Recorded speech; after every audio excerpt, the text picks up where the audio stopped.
Good afternoon.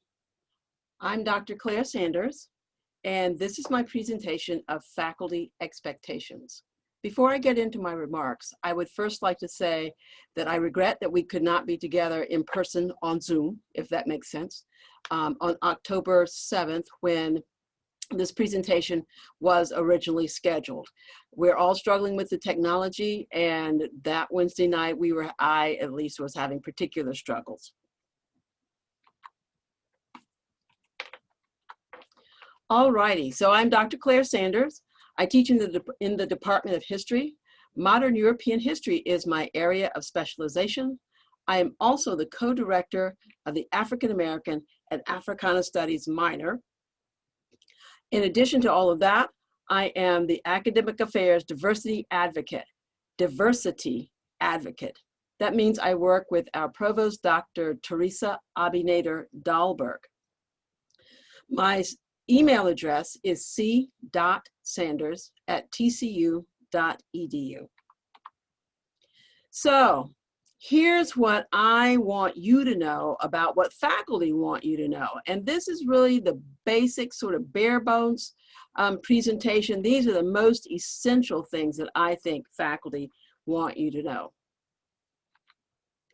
The first thing to think about, and you've already figured this out, I'm sure, is that college is different from high school.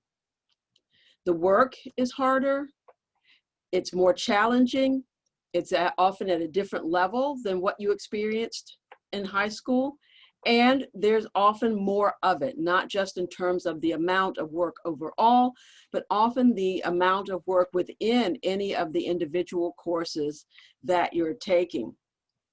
The other thing I want you to understand is that the competition for grades just got more intense. Why is that? That's because, think about it this way. All of the students at TCU, for the most part, graduated in the top half of their class, their high school class. Many of them graduated in the top 25% of their high school class. And some even graduated in the top 10% of their high school class.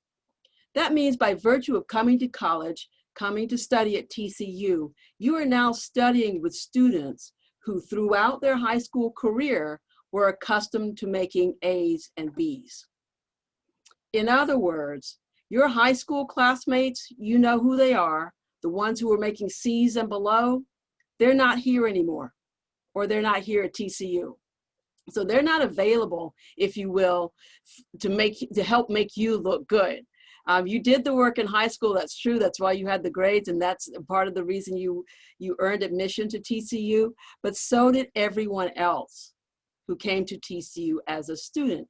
And because of that, the competition for grades intensified once you got here to TCU. The other thing I would like you to understand is this. The sophomores, juniors, and sometimes the seniors with whom you are taking courses are not smarter than you are. They don't necessarily work any harder than you do. But the one advantage they do have is they know how to do college better than you do right now. They know how to do college better because they've been doing it longer. By the time you get to your second, third, and fourth year at TCU, you will know how to do college fairly well also. So for that reason too, it often looks like sophomores, juniors, and seniors have an easier time with the coursework than what you might be experiencing. The other challenge in coming to college is that you have to be more responsible for yourself. You just do. College is not set up the same way that high school is. There are not the kinds of structures and reminders that you have become accustomed to in high school. The faculty expect you to be responsible for yourself and for your learning. So what do you need to do to be responsible for your own education and for your learning? I would say the best place to start is by reading the syllabus. Read the syllabus again. And if necessary, read the syllabus a third or even potentially a fourth time. That fourth time, you ought to be reading the syllabus in parts and not from cover to cover, so to speak. But read the syllabus, because that's the document in which faculty lay out what they expect you to do, what they expect you to accomplish, what the due dates are for that course for the entire semester. Excuse me. Once you get to college, it's confusing is no longer an acceptable reason or excuse for not getting something done.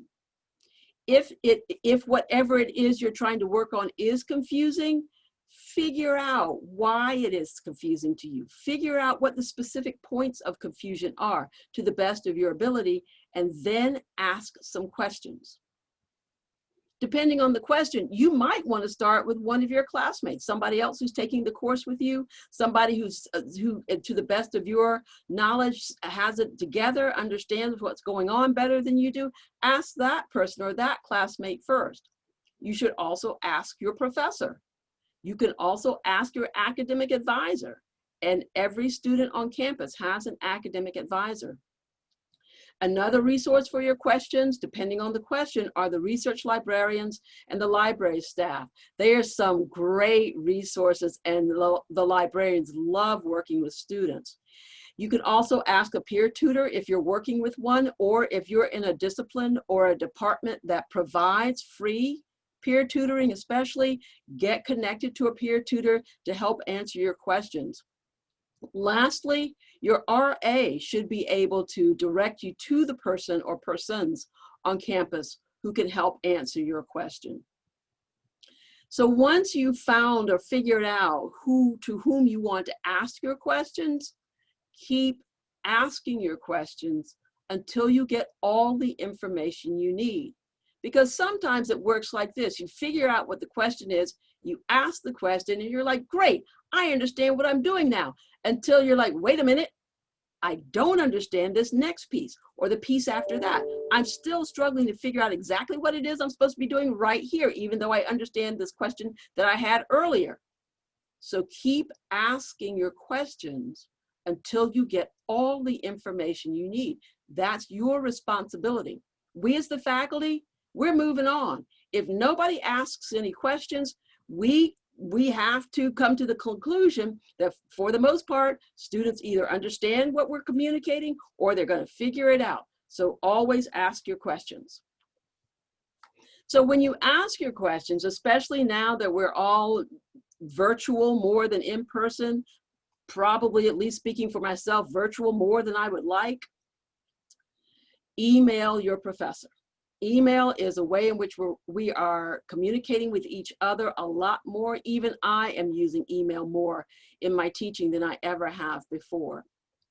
But there are some things you want to think about when you email your professor. The first, and I would suggest the most important thing to think about, is using the subject line.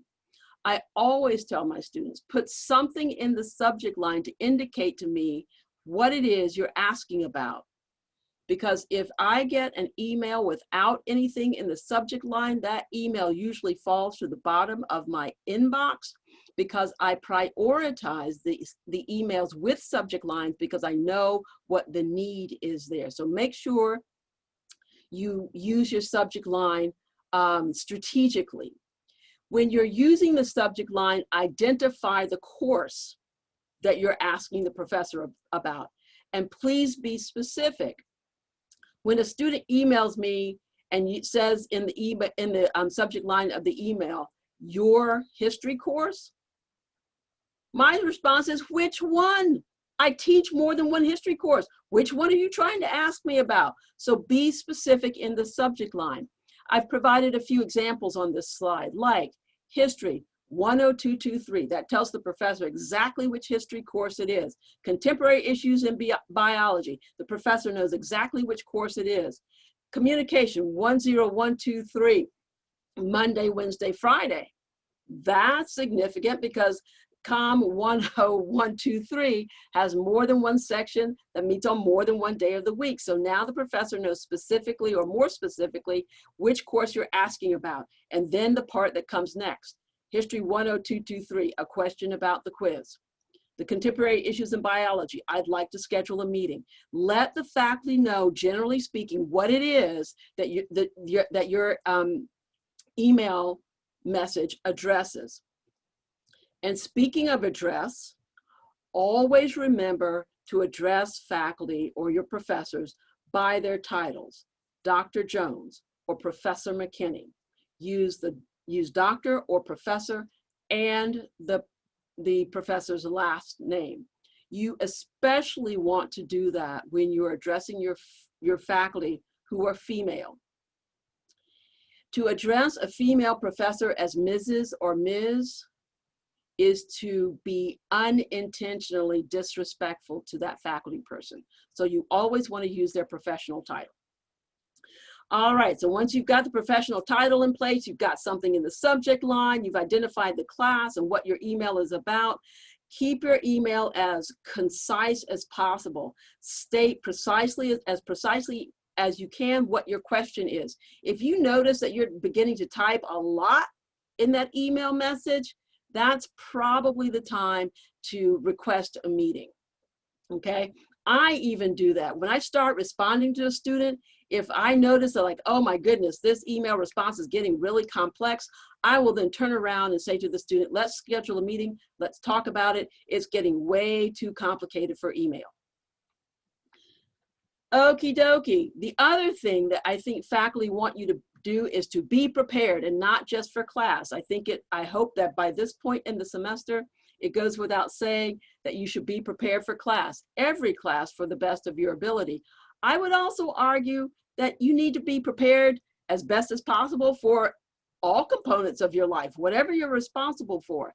But I want to draw your attention to one thing in particular. Be prepared with regard to technology. Technology is great when it works. It is enormously annoying when it doesn't. So remember that computers are machines, and all machines fail eventually. You need to have a backup plan. You need to have a backup plan.